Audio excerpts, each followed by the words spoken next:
Now, a controversial Biden administration program is flying tens of thousands of migrants into the U.S. every month, and we're not quite sure where they're going.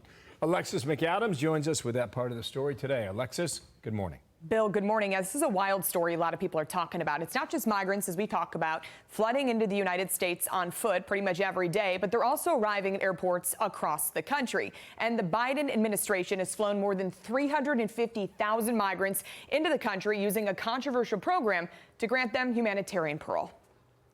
But today it was just announced before I came out. It was unbelievable. I said, that must be a mistake. They flew 325,000 migrants, flew them in over the borders into our country.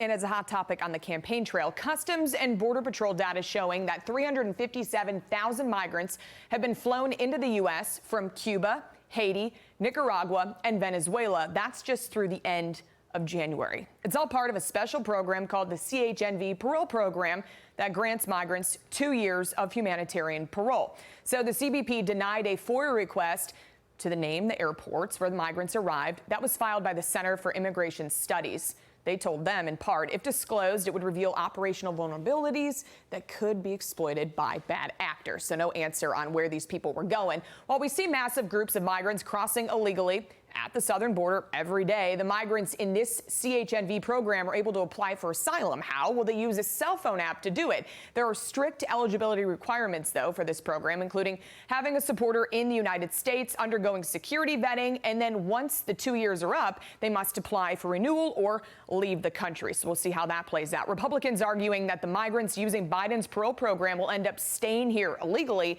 and several GOP states have already sued the Biden administration over the legality of this program.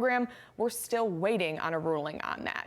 More to come on this. Alexis, thank you here in studio. Dana. Want to bring in the Texas Department of Public Safety Lieutenant Chris Olivarez, and let's just look here. The Border Patrol encounters between ports of entry of non-U.S. citizens in the Biden administration fiscal years. You can just see it. It goes up and up and up. And during the Trump administration fiscal years, the numbers are like very starkly different. What else are you seeing right now? And I understand you saw some drug smuggling happening right at the border.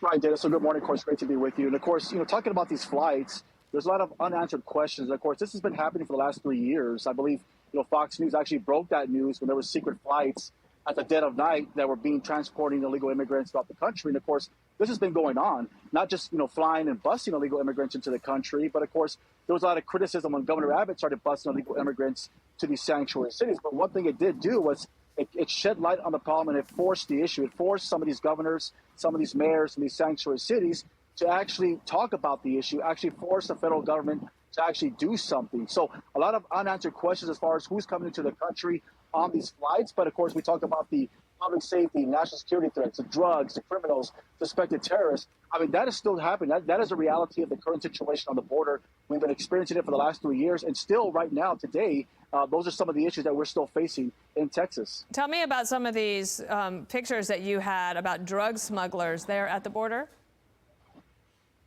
So there's always been this argument or this dispute that drugs, only come across, through the ports of entry and vehicles and so forth. But a lot of these drugs are being smuggled between the ports of entry. We know that for a fact. Our state troopers in the last 3 years, because of Governor Abbott's decisive action on the border and through Operation Lone Star, have seized over 468 million lethal doses of fentanyl. These are drugs that have made it past ports of entry, have made it past secondary checkpoints, and if not for our troopers stopping these cars and seizing these drugs, they will make it further into the interior. So a lot of these drug smugglers, the cartels, they're well aware of the vulnerabilities along the border, and they exploit that not only at the ports of entry, but between the ports of entry, where you have drug smugglers that are backpacking drugs between those ports of entry. How do your troopers deal with the back and forth between the federal government and the state of Texas as they struggle back and forth in the courts trying to get to a final resolution? Dana, that's been a challenge for the last 3 years. Everything that we've been doing, our efforts in Texas, and of course, you're well aware of that. There's always been this constant battle, not only that we're having to battle and go against the criminal organizations, the cartels and the smugglers and the criminals, but our own federal government that's trying to stop us in our efforts. I mean, they've been trying to stop Governor Abbott for the last 3 years, whether it's physical barriers, whether it's enforcing the laws, and most recently with SB 4, which is a new law that will allow Texas law enforcement to arrest illegal immigrants that cross between a border of entry. There's these constant challenges, and we're trying to do our efforts as trying to secure the border, protect our state, and protect the country. But one thing I can tell you, though, that we have a tremendous workforce. Our troopers are doing a tremendous job working with the soldiers, working with Border Patrol, and we're focusing on going after those criminals, focusing on the threats to public safety, national security. We're seeing all this crime that's taking place in these cities throughout the state. You know, with some of these illegal immigrants that have no reason to be in the country, but it's all because of the abuse of the parole system. Understood. That's why we need some consequences. We need some consequences. That's what we're going to do moving forward. Consequences and clarity. Lieutenant Olivarez, thank you. We'll be in touch. I'm Steve Ducey. I'm Brian Kilmeade. And I'm Ainsley Earhart. And click here to subscribe to the Fox News YouTube page to catch our hottest interviews and most compelling analysis.